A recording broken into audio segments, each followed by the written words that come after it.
Have you ever heard of the little gnomes? Little men who live under the ground, where the coal, stone, iron, gold, and silver are found. Sometimes they are called dwarfs. They have long grey beards and wear leather aprons with a hammer stuck in the belt, while on their caps, right in front, is a little light. And if that light goes out, or they should lose their caps, they cannot find their way back into the ground. Now, they work in the ground, getting gold, silver, diamonds, rubies, and all kinds of precious stones out of the black earth. Sometimes they come up to the top where we live, but we have to keep our eyes wide open to see them, for when they have their little magic caps on their heads, we cannot see them unless we have magic spectacles on. Do you know, one cold day in November, the sleet was coming down like rain, and the rough north wind was blowing very hard, and all the ground was covered with ice, so that people could not walk unless they had stockings on their shoes. On this bad night, a poor little gnome lost his cap while on top of the earth, and of course could not find his way home again. The rain had soaked into his shoes and even into his coat, so he was wet to the skin. What should he do for a bed to sleep in that night? And how should he get a supper? He was so very hungry. He walked in the rain and sleet, bareheaded, until he was almost tired to death, when he came to a village with many large and small houses in it. Some were made of stone, while a great many were made of brick and wood. The little gnome thought he would knock at the door of the largest house first, and ask for some supper and a bed for the night. Knock, knock, knock, went his little fingers on the great door, but no one heard him. He knocked louder and louder, until at last someone did hear his knock and came to open it. He was so small, and it was so dark that the lady did not see him, and was just about to close it again when he said, "Kind lady, can you give me a little supper and a bed to sleep in? I have lost my way, and am wet and cold." "Oh," said the lady, "our supper is just over, and the dishes are washed and put away. You should have come sooner. Now it is too late. I can give you nothing tonight." And with that she closed the door, which was not kind at all. How badly the little gnome felt. He went to the next house and knocked at that door, but was treated just like he had been at the first house. From house to house he went, but no one had a supper or a bed for him. "I guess I'll have to stay out all night in the cold and sleet." Saying this, he was just about to sit on a large stone in the street, when he saw a tiny light at the other end of the village, where all the small houses were, in which the poor people lived. "Well," said he, "I suppose it is no use to ask those people for supper, for they are almost too poor to give me some of theirs. But I'm so hungry and tired. I will try my luck there anyhow." So off he walked toward the light, and when he came near, he found it came from a tiny window.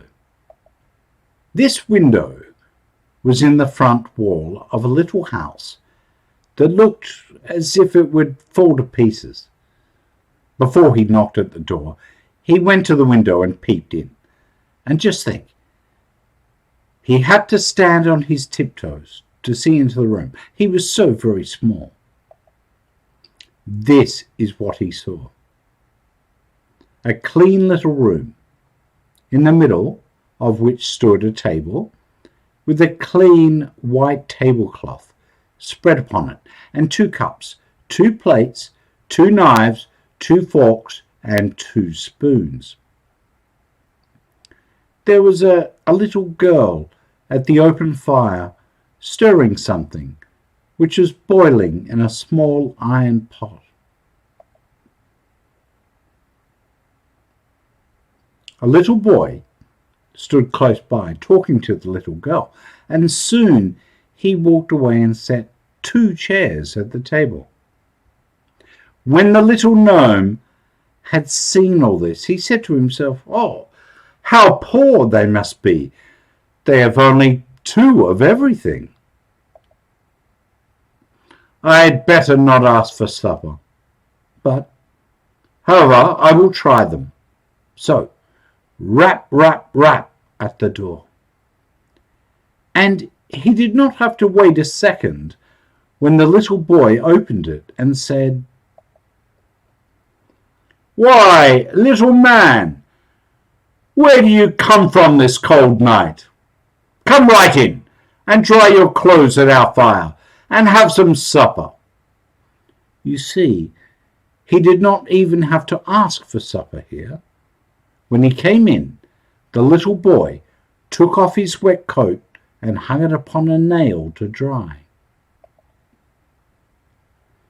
The little girl said to him, "Little man, you have just come in time. Our porridge is done, and we can have our supper." She took the pot from the fire and ladled the hot porridge into the 2 plates. The little girl ate her porridge out of the iron pot, because they only had 2 plates. The little girl ate her porridge out of the iron pot because they only had 2 plates, and used the cooking spoon as they had only 2 spoons. She did not mind that at all. After the dishes were washed and put away, they sat around the fire and told stories. They had only 2 chairs, so the little brother sat on the floor, but he did not mind that, and was only too glad to give his chair to the stranger. They talked so long and told so many stories that at last they got very tired and sleepy. The little boy said to the gnome, "Little man, we have only 2 beds, so you can sleep in mine, and I will sleep on the rug before the fire." "No, no," said the little girl. "I will sleep on the rug, and you can sleep in my bed." "No," said the little gnome. "I would rather sleep on the rug. It will help to dry my clothes. Do let me sleep on the rug." He begged so long until they said he might. The little sister said, "It is not right. You are our guest and ought to sleep in the bed." The little gnome would not hear of it, and just when they were going to their rooms, the little sister to hers and little brother to his,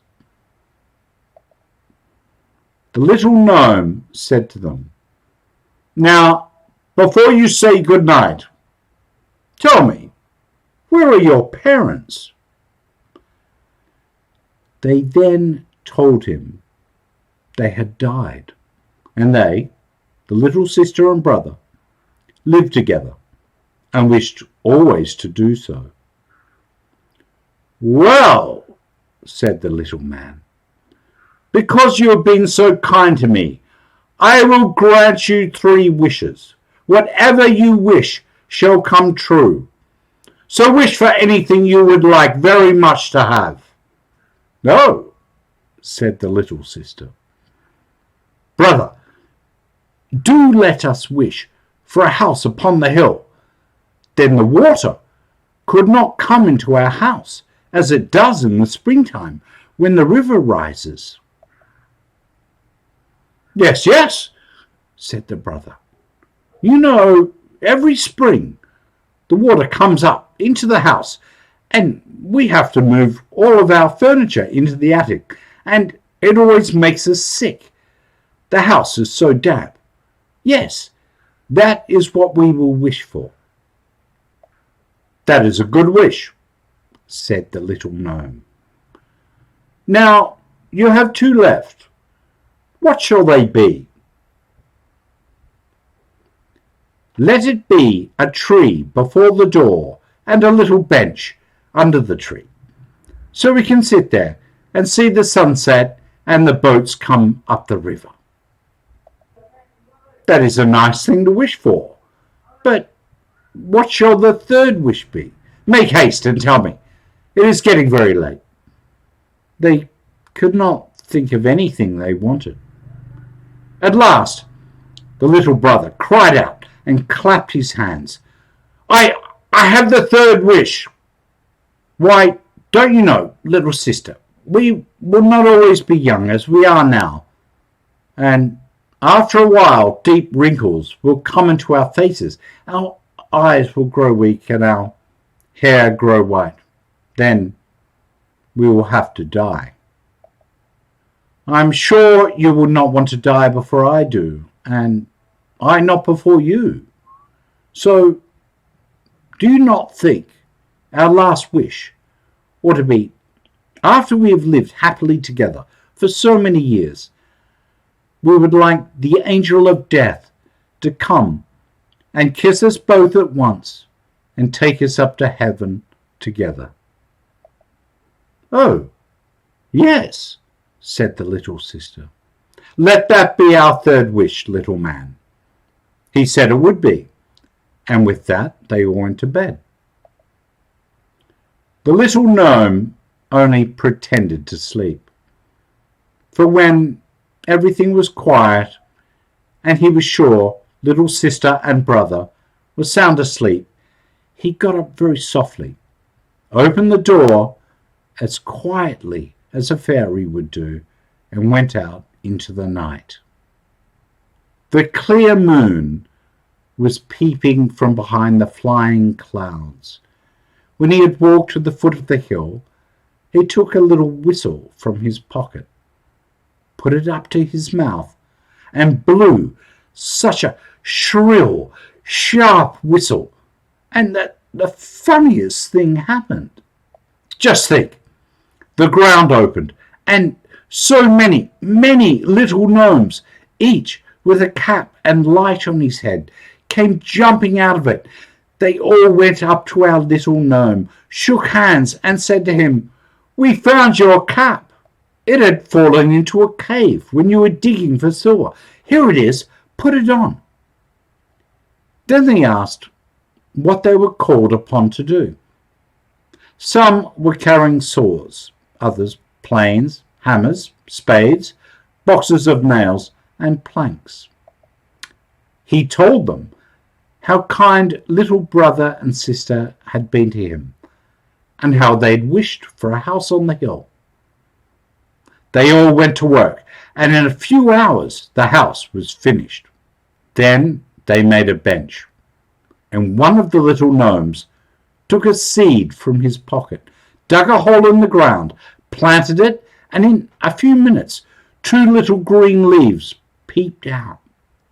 Next, a stem came, which grew larger and larger every minute, until at last a large tree stood beside the bench.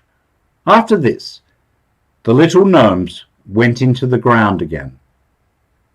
Next morning, little brother and sister got up early to prepare breakfast for the little man, but when they came into the room, he had gone.